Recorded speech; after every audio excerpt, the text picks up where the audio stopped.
I've said a lot about this movie. It was my favorite film of 2020. And I've published a lot of words and I've talked a lot about this. I'm ready to hear what you guys have to say because you guys just watched this. Dom, I'll start with you. It is amazing how subtle this movie was for me, despite its immense sparseness.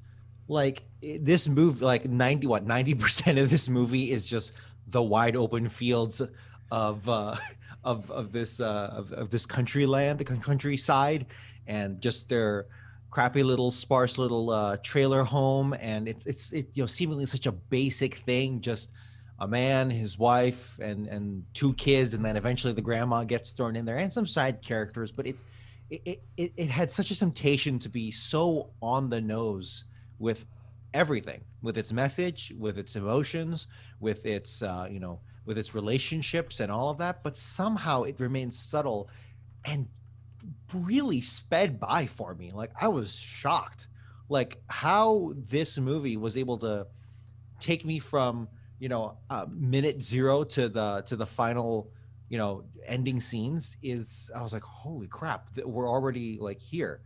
And it's strung together so wonderfully by of course the typical comprehensiveness of film. But what really stuck out to me really is the strength in all of the acting.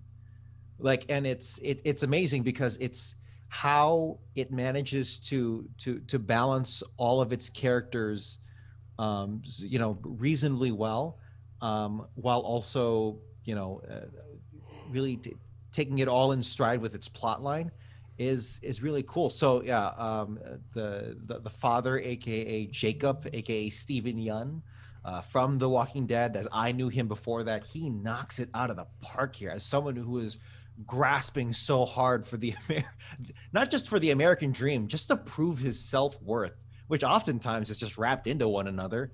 If anyone's witnessed that before firsthand, but it is readily apparent in this movie. But also the Alan Kim as the little kid is, dude, that Kawanzi Wallace for Beasts of the Southern Wild.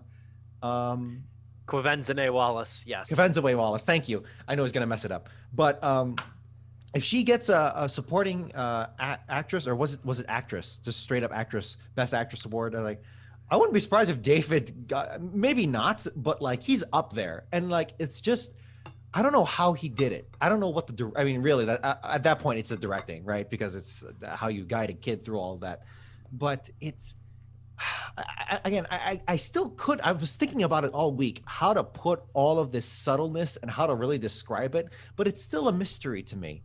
It really is, and I don't know if I'm going to set the conversation there, but really just the subtleness, the strength in the acting, and how fast it went are really the big three things that jump out at me. And I didn't want to start reading think pieces and all that because I want to kind of just focus on our three discussions. But Joe, do you have anything to say about that, and also what you had as well? Yeah, I'll say this.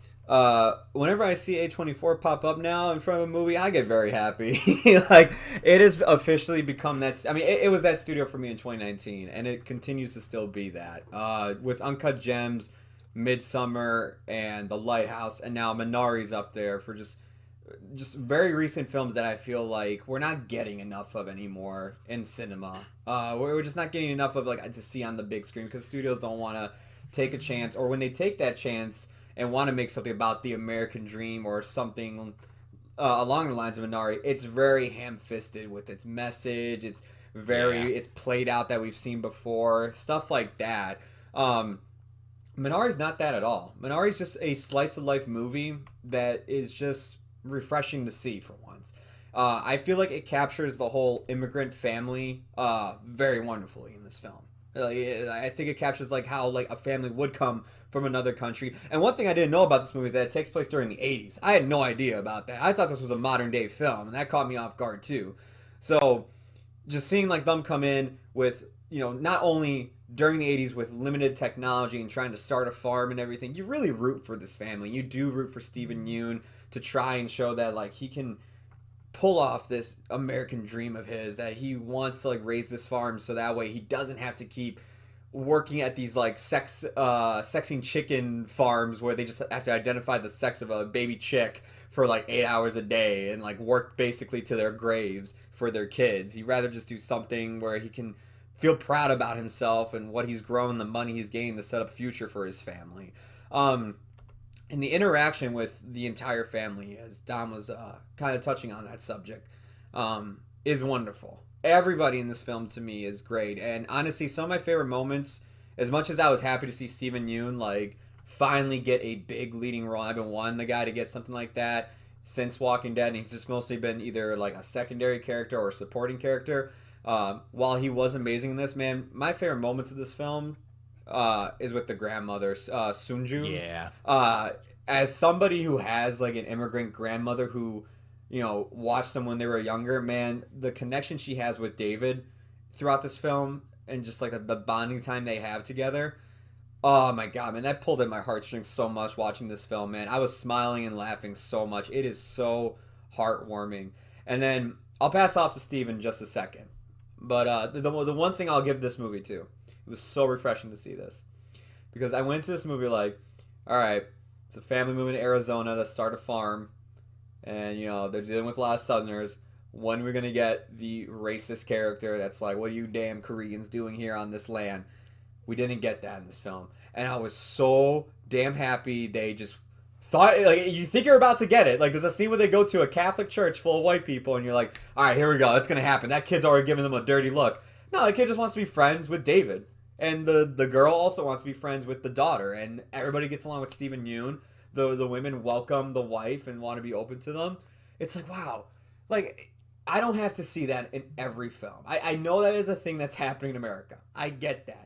But this film is like, it is focusing on this family and the struggles that they're dealing with. That is already enough already. I don't need the struggles of the outside world already because, you know what, the family, what they're dealing with is already troubling enough. And that's just trying to get some damn water for this farm throughout the entire movie. It was just a very refreshing thing that, like, you think you're about to get this whole racist thing again, and it's just like, oh, here we go. And then it swerves right. I'm like, oh, cool, we're actually going to avoid that. That's actually refreshing for once. There was the girl who was like, "Hey, ching chong ding dong" or whatever. She opens and I'm with like, that. I'm yeah, like, oh man. but like, yeah, you know, like every Asian kid growing up in America gets that once or twice. So it's like, whatever. It wasn't that bad. I think David's asked at one point, "Why is your face so flat?"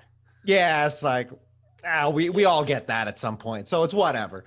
But but I just love the subvert. I know I pointed out Steven Yeun and Alan Kim, the son, at first, but really we could talk at length like for 20 minutes about each of these characters. Yeah, dude, the grandma Soonja, played by Yeon Ye Jung, is fantastic. I love her subversion as a functionally useless grandmother who does nothing but gamble. Here's the thing, my grandfather, dude, I wanted to avoid like personal stories as much as possible, but I can't help it here. My grandfather was a gambler before I passed away a couple years ago, but he was a gambler. He inherited a farm, and let's just say he did not have the farm, and there may be a reason for that, but he was a gambler. And seeing the grandma play with the son and the kids, just teaching them cards, and like basically not doing much else but that and sleeping, I was like, bruh, that's yeah. Wasn't doing a lot of baking, wasn't doing a lot of cleaning.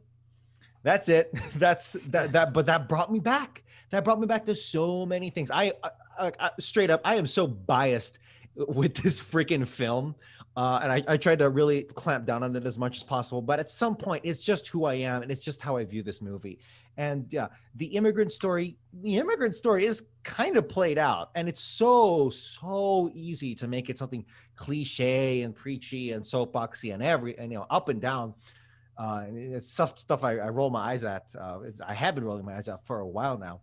We're going to go to intermission soon, but I just wanted to say that how this movie captures the immigrant struggle and that kind of story by, as Joe said, focusing pretty much just on the family and their struggle, even though it is mostly like 95% internal conflict amongst the family. It's like it still shows that immigrant struggle, that struggle of, as Steve was saying, assimilation. And that's an achievement in and of itself. It's almost like The Godfather to a degree. If you think about that movie, at least the first one, you know, it's mostly just the family, fighting amongst each other, and then occasionally fighting other Italian immigrants, other mobsters, right? Not really that much to do with, I mean, yeah, sure, there's corruption and racist people all around. That was a little bit more in that movie, but The Godfather, it mostly focused on family, and like The Godfather and Minari, everyone can identify with that. You want to identify with immigrants, you want to tell that story, just show the family, because that is something literally everyone, unless you're an orphan, but even then you have a family to come up to. So